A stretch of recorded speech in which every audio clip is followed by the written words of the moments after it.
ಕರ್ನಾಟಕ ರಾಜ್ಯದ ಹವಾಮಾನ ಮುನ್ಸೂಚನೆ. ನಾನು CS ಪಾಟೀಲ್, ವಿಜ್ಞಾನಿ, ಹವಾಮಾನ ಇಲಾಖೆ, ಬೆಂಗಳೂರು. ನಾನು ಮುಂದಿನ 5 ದಿನಗಳವರೆಗೆ ಕರ್ನಾಟಕ ರಾಜ್ಯದ ಹವಾಮಾನದ ಮುನ್ಸೂಚನೆಯನ್ನು ಸಂಕ್ಷಿಪ್ತವಾಗಿ ವಿವರಿಸುತ್ತೇನೆ. ಇಂದು ಉತ್ತರ ಒಳನಾಡಿನ ಬಹುತೇಕ ಎಲ್ಲ ಜಿಲ್ಲೆಗಳಲ್ಲಿ ಒಣ ಹವೆ ಮುಂದುವರೆದಿದೆ. ಆದರೆ ಬೀದರ್ನಲ್ಲಿ ಮಾತ್ರ 2.5 ಮಿಲಿಮೀಟರ್ ಮಳೆಯಾಗಿದೆ. ಕರಾವಳಿ ಹಾಗೂ ದಕ್ಷಿಣ ಒಳನಾಡಿನ ಜಿಲ್ಲೆಗಳಲ್ಲಿ ಒಂದೆರಡು ಕಡೆ ಮಾತ್ರ ಹಗುರವಾಗಿ ಮಳೆಯಾಗಿದೆ. ಕಲಬುರಗಿಯಲ್ಲಿ ಗರಿಷ್ಠ ಉಷ್ಣಾಂಶ 39 ಡಿಗ್ರಿ ಸೆಲ್ಸಿಯಸ್ಸು, ಬೀದರ್ ಹಾಗೂ ರಾಯಚೂರಿನಲ್ಲಿ 38 ಡಿಗ್ರಿ ಸೆಲ್ಸಿಯಸ್ ಗರಿಷ್ಠ ಉಷ್ಣಾಂಶ ದಾಖಲಾಗಿದೆ. ಕರ್ನಾಟಕ ರಾಜ್ಯಾದ್ಯಂತ ಬಹುತೇಕ ಎಲ್ಲ ಜಿಲ್ಲೆಗಳಲ್ಲಿ ಮಳೆಯ ಕೊರತೆ ಇದೆ. ಇದಕ್ಕೆ ಮುಖ್ಯ ಕಾರಣವೇನೆಂದರೆ ಎಲ್ಲಿನೋ ಅಂದರೆ ಪೂರ್ವ ಪೆಸಿಫಿಕ್ ಮಹಾಸಾಗರದಲ್ಲಿ ನೀರಿನ ಉಷ್ಣಾಂಶ ಏರಿಕೆ ಆಗಿರುವುದಕ್ಕೆ ನಾವು ಎಲ್ಲಿನೋ ಅಂತ ಕರಿತೀವಿ. ಈ ಎಲ್ಲಿನೋ 3 ರಿಂದ 7 ವರ್ಷಕ್ಕೆ ಒಮ್ಮೆ ಇದು ಆಗಮಿಸುತ್ತದೆ. ಇದು ಎಲ್ಲಿನೋ ದಿಂದ ಬಂಗಾಳ ಉಪಸಾಗರದಲ್ಲಿ ಯಾವುದೇ ವೆದರ್ ಸಿಸ್ಟಮ್ಸು ಅಂದರೆ ವಾಯುಭಾರ ಕುಸಿತಗಳು ಆಗ್ತಾ ಇಲ್ಲ. ಇದರಿಂದ ದೇಶಾದ್ಯಂತ ಮಳೆ ಪ್ರಮಾಣ ಭಾಳ ಕಡಿಮೆ ಇದೆ. ಉತ್ತರ ಒಳನಾಡಿನ ಜಿಲ್ಲೆಗಳಲ್ಲಿ ಜೂನ್ 20-21ರಂದು ಒಂದೆರಡು ಕಡೆ ಮಾತ್ರ ಹಗುರವಾಗಿ ಮಳೆಯಾಗುವ ಸಾಧ್ಯತೆಗಳದಾವು. ಆದರೆ ಜೂನ್ 22, 23 ಹಾಗೂ 23ರಂದು ಕೆಲವು ಕಡೆ ಅಂದರೆ 50%ಕ್ಕಿಂತ ಕಡಿಮೆ ಪ್ರದೇಶದಲ್ಲಿ ಹಗುರದಿಂದ ಸಾಧಾರಣವಾಗಿ ಮಾತ್ರ ಮಳೆಯಾಗುವ ಸಾಧ್ಯತೆಗಳದಾವು. ಕರಾವಳಿ ಹಾಗೂ ದಕ್ಷಿಣ ಒಳನಾಡಿನ ಜಿಲ್ಲೆಗಳಲ್ಲಿ ಜೂನ್ 20-21ರಂದು ಕೆಲವು ಕಡೆ ಮಾತ್ರ ಅಂದರೆ 50%ಕ್ಕಿಂತ ಕಡಿಮೆ ಪ್ರದೇಶದಲ್ಲಿ ಮಳೆಯಾಗುವ ಸಾಧ್ಯತೆಗಳದಾವು. ಆದರೆ ಮೇ 22, 23, 24ರಂದು ಕರ್ನಾಟಕದ ಕರಾವಳಿ ಹಾಗೂ ದಕ್ಷಿಣ ಒಳನಾಡಿನ ಜಿಲ್ಲೆಗಳಲ್ಲಿ ಸ್ವಲ್ಪ ಮಳೆ ಏರಿಕೆಯಾಗುವ ಸಾಧ್ಯತೆಗಳದಾವು. ಆದರೆ ಹಗುರದಿಂದ ಸಾಧಾರಣವಾಗಿ ಮಾತ್ರ ಮಳೆಯಾಗುವ ಸಾಧ್ಯತೆಗಳದಾವು. ಬೆಂಗಳೂರಿನಲ್ಲಿ ಕೂಡ ಜೂನ್ 20ರಿಂದ ಜೂನ್ 24ರವರೆಗೆ ಕೆಲವು ಕಡೆ ಹಗುರದಿಂದ ಸಾಧಾರಣವಾಗಿ ಮಾತ್ರ ಮಳೆಯಾಗುವ ಸಾಧ್ಯತೆಗಳದಾವು. ಕರ್ನಾಟಕ ರಾಜ್ಯಾದ್ಯಂತ ಮುಂದಿನ 5 ದಿನಗಳಲ್ಲಿ ಹಗುರದಿಂದ ಸಾಧಾರಣವಾಗಿ ಮಾತ್ರ ಮಳೆಯಾಗುವ ಸಾಧ್ಯತೆಗಳದಾವು. ಅಷ್ಟೊಂದು ಭಾರಿ ಮಳೆಯಾಗುವ ನಿರೀಕ್ಷಣೆಗಳು ಅಷ್ಟೊಂದಿಲ್ಲ. ಕರ್ನಾಟಕ ರಾಜ್ಯದ ಹವಾಮಾನ ಮುನ್ಸೂಚನೆ.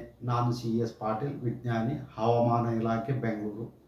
ನಾನು ಮುಂದಿನ 5 ದಿನಗಳವರೆಗೆ ಕರ್ನಾಟಕ ರಾಜ್ಯದ ಹವಾಮಾನದ ಮುನ್ಸೂಚನೆಯನ್ನು ಸಂಕ್ಷಿಪ್ತವಾಗಿ ವಿವರಿಸುತ್ತೇನೆ.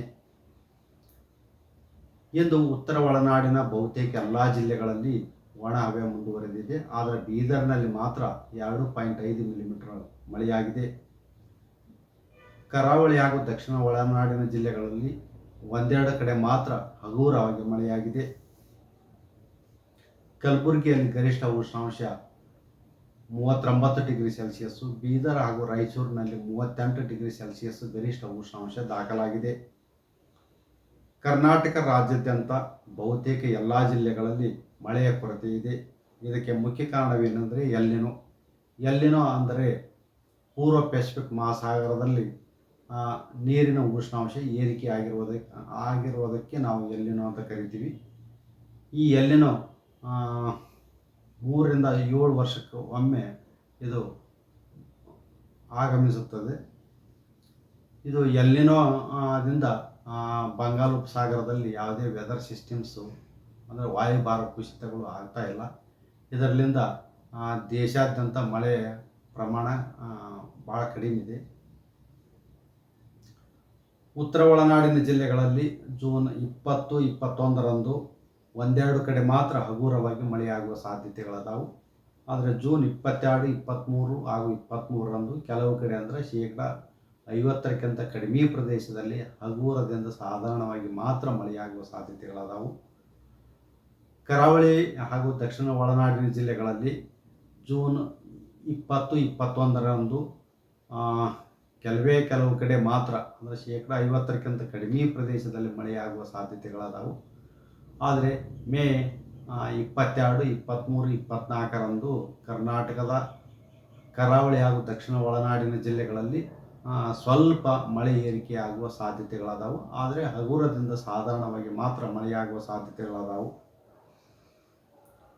ಬೆಂಗಳೂರಿನಲ್ಲಿ ಕೂಡ ಜೂನ್ 20ರಿಂದ ಜೂನ್ 24ರವರೆಗೆ ಕೆಲವು ಕಡೆ ಹಗುರದಿಂದ ಸಾಧಾರಣವಾಗಿ ಮಾತ್ರ ಮಳೆಯಾಗುವ ಸಾಧ್ಯತೆಗಳದಾವು.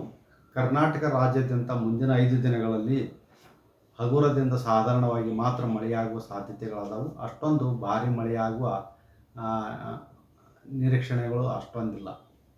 ಕರ್ನಾಟಕ ಪ್ರದೇಶ ಕಾಂಗ್ರೆಸ್ ಸಮಿತಿಯ ನೂತನ ಅಧ್ಯಕ್ಷರಾಗಿ ನೇಮಕಗೊಂಡಿರುವ ಹಾಗೂ ವಿಧಾನ ಪರಿಷತ್ ಚುನಾವಣೆಯಲ್ಲಿ ಜಯಗಳಿಸಿರುವ ಹಿರಿಯ ನಾಯಕ ಬಿಕೆ ಹರಿಪ್ರಸಾದ್ ಅವರಿಗೆ ಹೃತ್ಪೂರ್ವಕ ಅಭಿನಂದನೆಗಳು. ಶುಭ ಕೋರುವವರು ಶ್ರೀಮತಿ ಸಂಧ್ಯಾ ಮಂದಾರಿ, ಐಎನ್ಟಿಯುಸಿ ಮಹಿಳಾ ರಾಜ್ಯಾಧ್ಯಕ್ಷರು ಹಾಗೂ ಜೀವನ್ ಸಂಧ್ಯಾ ಫೌಂಡೇಶನ್ ಸಂಸ್ಥಾಪಕ ಅಧ್ಯಕ್ಷರು, ಬೆಂಗಳೂರು. ಹೆಚ್ಚಿನ ವಿಡಿಯೋಗಳಿಗೆ ಪ್ರತಿಧ್ವನಿ ಯೂಟ್ಯೂಬ್ ಚಾನೆಲ್ ಸಬ್ಸ್ಕ್ರೈಬ್ ಮಾಡಿ, ಬೆಲ್ ಐಕಾನ್ ಕ್ಲಿಕ್ ಮಾಡಿ.